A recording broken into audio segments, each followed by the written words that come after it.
Hey everybody, welcome to the SkyLounge of the Sky High, episode number 9, boys and girls. The NFL season has returned. Ba ba ba ba ba ba ba ba. Doo-doo. And yes, boys and girls, the NFL weekend coming back was fantastic.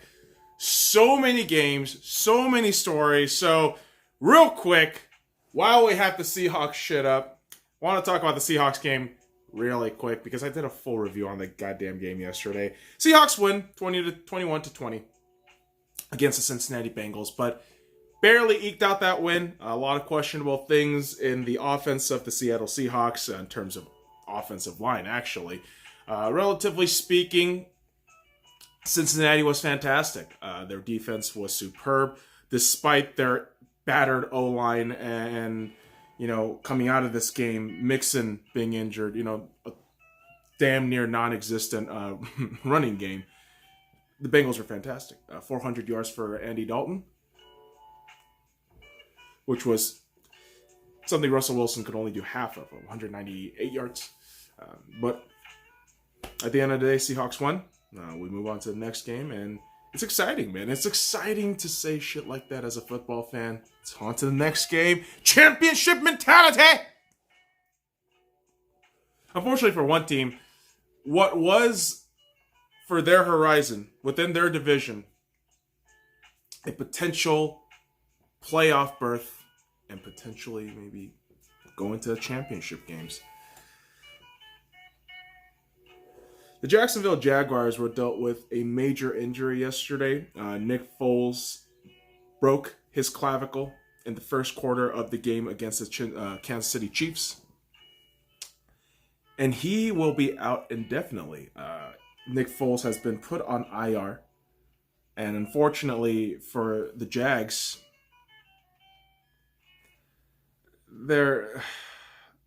I don't think anything good's going to happen for you guys this season. Yes, your backup quarterback was serviceable. Minshew, whatever. Serviceable, yes. But I think for the hopes of that division, I don't think the Jacksonville Jaguars are going to get anything done, unfortunately for them. For the Kansas City Chiefs, same story. Same story of, good God, your offense is unbelievably good, but that defense still very questionable. Secondary might have improved a little bit. Front seven slightly improved too, obviously, with former Seahawks player Frank Clark. Doing pretty well over there. Frank had an interception in that game, so kudos to him. Kudos to Frank. And so, marginally better defense by the Kansas City Chiefs compared to last season, but they get a win on the road. So for them, that's a great win for them. For them. And for Jacksonville, you just got to be wondering, is this division's quarterbacks just cursed? There has to be something, right? It's absolutely insane. But there you go. Chiefs come out with a win on that one. Now, this next game was just a sight to behold. The Baltimore Ravens versus the Miami Dolphins. Lamar Jackson with 5 touchdowns and a perfect quarterback rating. Funny enough, he wasn't the only quarterback on Sunday with a perfect quarterback rating, but we'll get to the other guy later. 17 passes on 20 attempts, 324 yards, 5 touchdowns, 1 sack. Lamar was fantastic. I mean, good God, Lamar looked absolutely amazing yesterday, but also take into context how bad these Miami Dolphins are. You have to realize, this Miami Dolphins team basically imploded. I could argue, really, ever since last season, when their offensive line coordinator was doing some lines of his own. And I think from that point on, I think the culture of that team completely deteriorated. And you could see probably a philosophy within the GM saying we have to clean house. This has to happen. We might as well get back some assets, and assets in that term for them means picks. And this already just terrible situation for the Miami Dolphins, where they sent off their best player in Laramie Tunsil and a wide receiver with Kenny Stills. Like their team has fallen apart. Fitzpatrick isn't going to get you anywhere. You know that. Josh Rosen's not going to get you anywhere. You know that.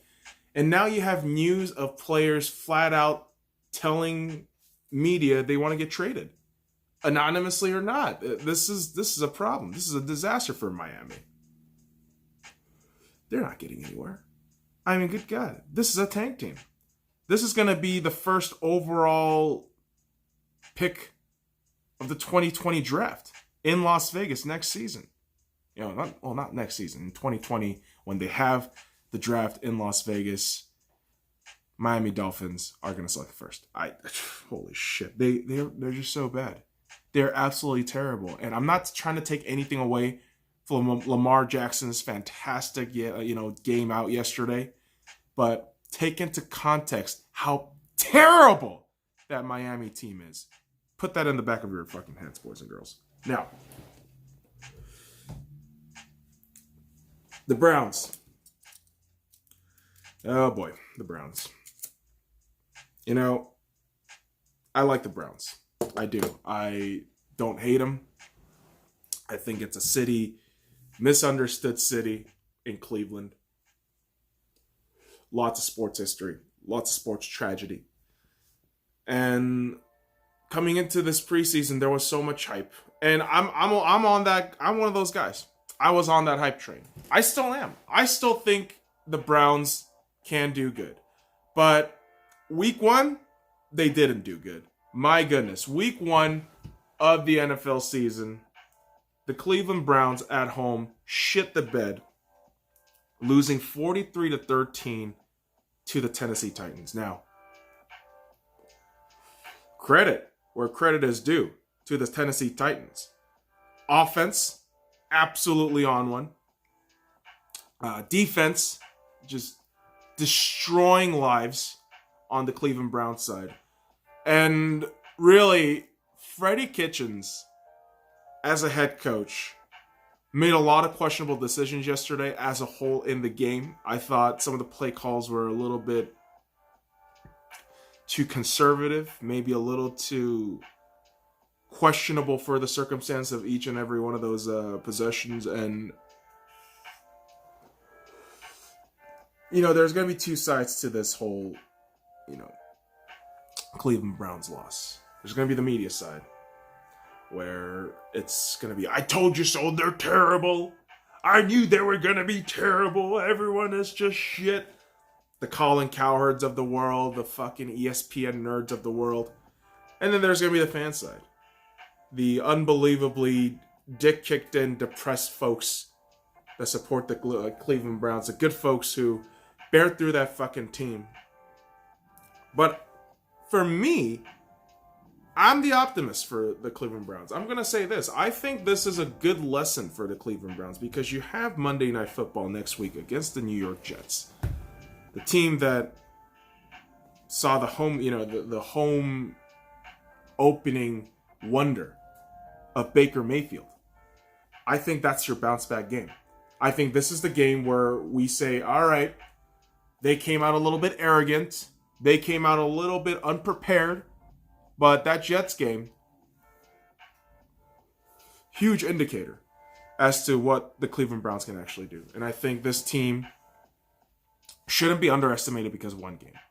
I also think because of that first game, there's going to be a lot of scrutiny now. Freddie Kitchens is going to be looking like that guy. Like, oh shit, is he the one? Is he the one that's going to be right? And for the Titans, great win on the road. Absolutely great one on the road for a team that was favored heavily in the Cleveland Browns. And, at this point, with the Jacksonville Jaguars not having Nick Foles, with the Indianapolis Colts, with Andrew Luck retiring, and the Houston Texans being your main folks that you got to, somehow take down, this is a positive sign.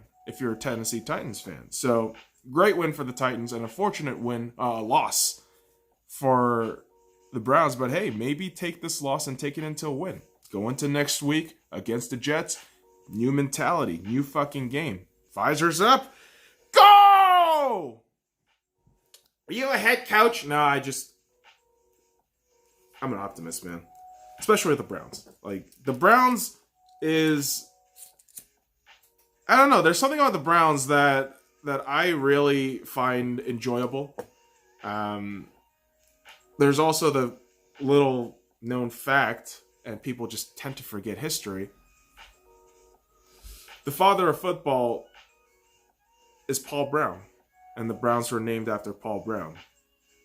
Like, what the fuck? Do people forget this shit?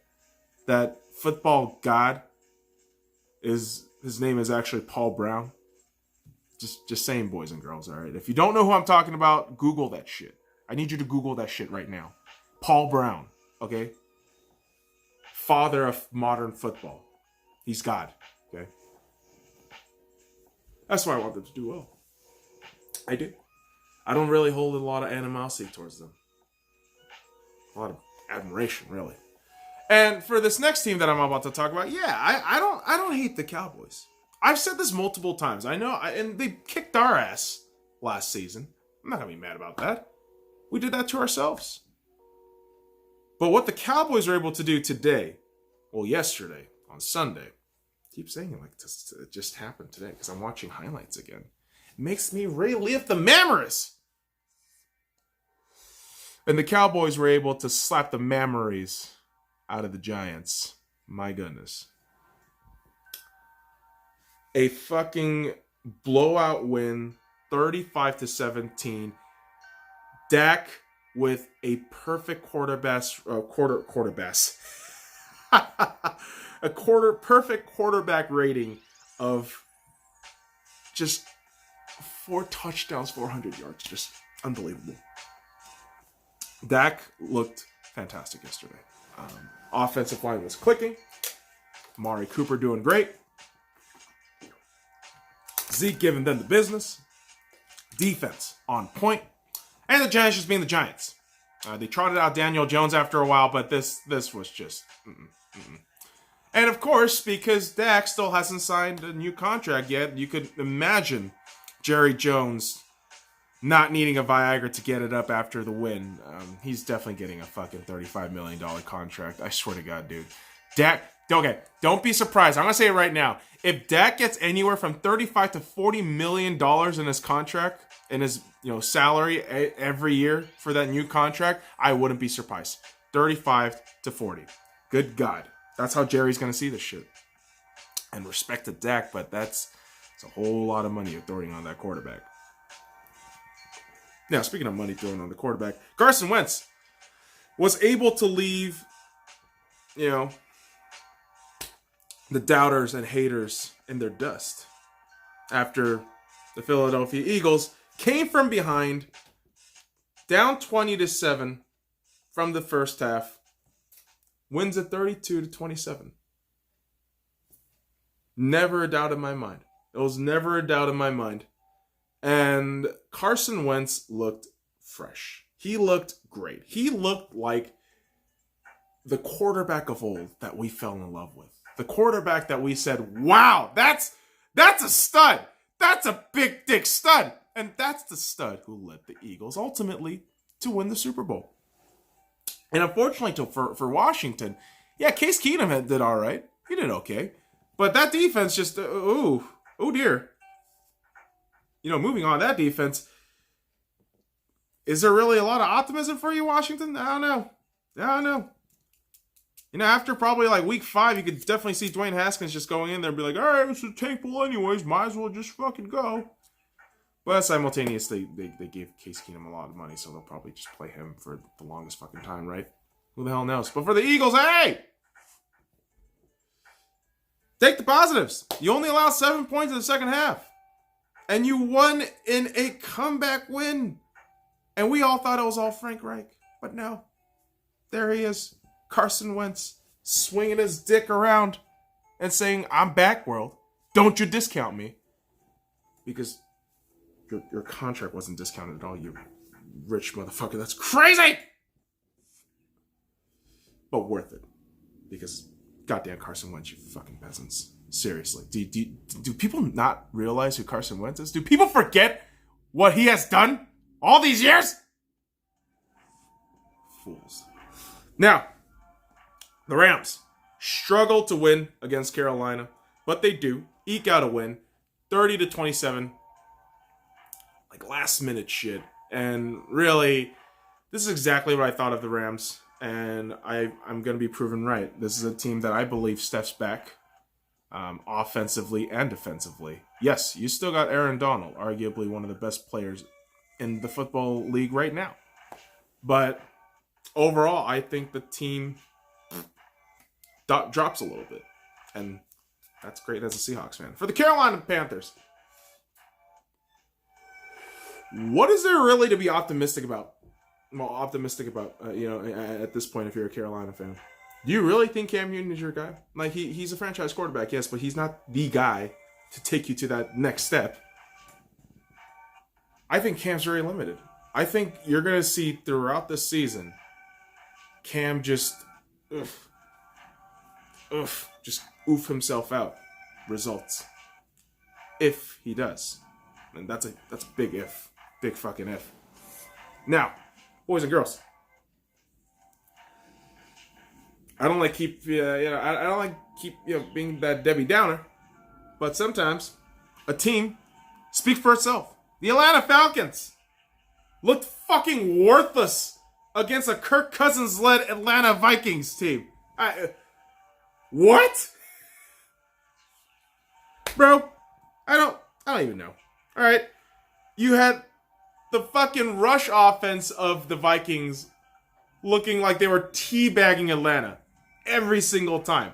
Dalvin Cooks looked incredible yesterday. And Atlanta looked meek. And I'm telling you, that head coach, I kept telling Atlanta fans, like, what the fuck are you going to think you're going to do with this coach? This is the same fucking guy who came up with the offense of, we should try to throw this shit, right? Great idea, Russ. Whatever, they could have audibled all that shit. But my point is, Atlanta, don't overrate yourself. You're not all that good. And Matt Ryan, it's Matt Ryan! Matt Ryan is just Matt Ryan! I don't know where the fucking people think that, oh, he's an elite. Like, Matt Ryan is Matt Ryan. He's decent, yes, but really? You're trying to put him in the same realm as guys like Rodgers? Like, stop. Stop trying to make that shit happen. It's not. Fuck. MVP. That's cute. That's adorable. Look at Cam. Stop. Fucking weirdos. God damn. The same fucking weirdos that kept thinking the 49ers were going to be this dynasty. Jimmy Garoppolo, the new chosen leader. He looked mortal as shit. He looked like shit. And Bruce Arians got that game so fucking close with the Tampa Bay Buccaneers, but Jameis Winston does Jameis Winston things. Ugh. Like, really? He's not your guy. At this point, you're riding the season out so you can tank and get a decent pick, oust Jameis out the window, and get a new quarterback, get a couple of decent picks in, set up a new little culture there, and maybe win some goddamn games with Bruce Arians. Because retired man in Florida, but can still win you games by sleeping his way halfway through a fucking San Francisco 49ers game. Whatever. You guys are going to be fine. As for the 49ers, stop it. Have you seen this Tampa team? Stop it. Now, very interesting game was the Indianapolis Colts versus the Chargers. Boys and girls, your boy made some money on this game. A little bit. You know, just put $10 in. Not a degenerate. I'm a degenerate, but, you know, not a degenerate. But took the over and Chargers at +7. Holy fucking shit. Frank Reich, big dick stud. Kudos to you, my man. You are going to lead that Colts into some team. next season with an actual maybe franchise-altering quarterback. I don't know. But good golly, that is a team. That is a team. As for the Chargers, I just thought, wow, this is not the same team as last season. You choked into overtime and barely won that overtime. And still thinking you're somehow a class in the AFC West and you're going to win that division? No. I just thought that team was really reaching for that win and barely got it. And they didn't even look good doing it. That's my whole fucking thought process with the Chargers. However, I might sound like I don't really care. That's what the Chargers are to me. Overrated, reaching bunch of sons of bitches. And really, speaking of sons of bitches, I'm out of this shit. Speaking of reaching bitches. The Toilet Bowl continues with the first tie in the NFL in week 1. The Lions versus Cardinals. I'm not going to talk about this game. Why? Why the fuck would I want to talk about the fucking Lions choking it the last minutes against Arizona? And just, no. It's kind of the same thing with the Bills and the Jets game. It was just, no. Like, why? You blew a 16-0 lead, Jets. Put that through your fucking heads. The Bills beat you. Right? There are some of these games where you just thought, oh my God, this is worse than I imagined. Those two games, namely. Seriously. The Jets and Bills game. Oof. And the Lions and Cardinals game. Oof. But an anticipated game for Sunday Night Football. Pittsburgh Steelers versus the New England Patriots. The Patriots completely destroyed the Pittsburgh Steelers 33-3. The same scoreline they kept the LA Rams in the Super Bowl. And my God, Tom Brady looked unbelievable yesterday. Is anybody else not frightened that Tom Brady is still doing these things at 42? Just Josh Gordon just looking like a fucking stud yesterday.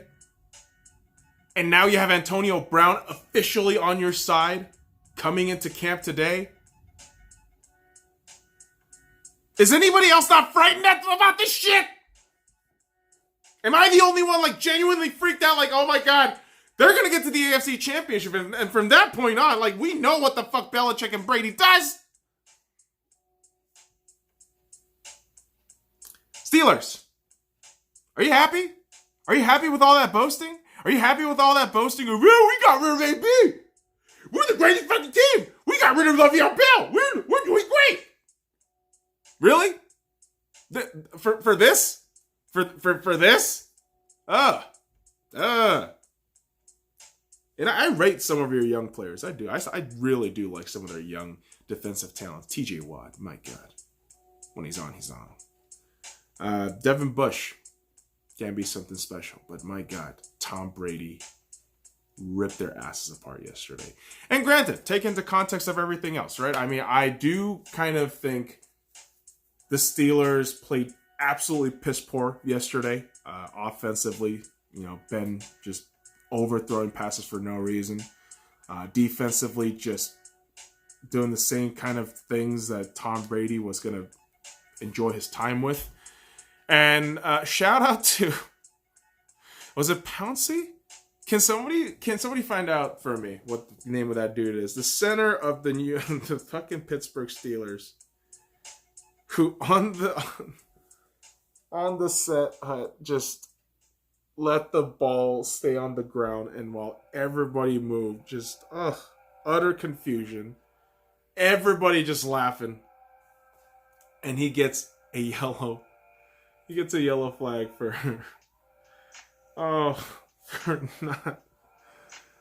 for not hiking the ball. Like Steelers, I just need you guys to like just no, just no, just no. Either Baltimore or Browns just take that division, but Steelers, oof, oof. And I know the Seahawks have the Steelers next week, so I'm anticipating that game a lot. But there was so much fun narratives throughout this entire weekend, and it was just a fantastic, fantastic weekend of football. I had my janky ass setup. If you guys have seen that, it's on the SkyLounge page right now. Set all that shit up, 7 different screens, get all the games going. My brain just scrolling through. And while all that was going on, simultaneously the U.S. Open final was going on Saturday and Sunday. Hey, congratulations to Bianca Andreescu. I apologize if I'm mispronouncing that name. Who won her first ever Grand Slam title ever against Serena Williams, who was really favorited after Osaka was knocked out of the tournament. Holy crap, man. Serena Williams just getting her, ass kicked in all these finals. It's crazy. It's crazy. Living legend, absolutely. But the younger competition, they're taking over. They're taking over, man. And credit to Canada's first Grand Slam winner. So kudos to y'all. It's been a good year for Canada. I think 2019 has been a great year for Canada. So kudos to you guys, man. And finally, in the U.S. Open final, after Roger Federer was knocked out, I was actually cheering for Medvedev a lot. I really wanted him to win. But Rafael Nadal, congratulations on winning your 19th Grand Slam. You are just one away from Roger Federer's record of 20. It's unbelievable. It's crazy. And as much as I'm a Federer fan, I'm going to flat out recognize the greatness that is Rafael Nadal. It's crazy to think with Djokovic just dominating the last year and a half in all these Grand Slam tournaments, you also just kind of look at Nadal and think, is he still there? Like, he's been around. He's still been there. He's been at the toes of it every single time.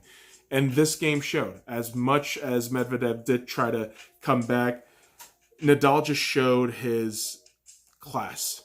He just showed the difference of why he is one of the world's best. He's top 3 in the world. Always. Always. And every step of this tournament, it was interesting. And I really enjoyed it this time around, too. I mean, it's going to be a bummer when we don't have a major thing of tennis, stakes on the line. It went relative to me, at least, until the Australian Open in January. So, good times in the world of sports ball, boys and girls. We had football back. We had the U.S. Open final. And now, boys and girls, hopefully more sports ball tonight with some Monday Night Football. We got the Texans and the Orleans Saints and the Broncos and the Raiders. So, leave it off there. Follow me at the Sky Lounge and all the links in the description below. Like, comment, subscribe for more daily contents. Now, fuck off.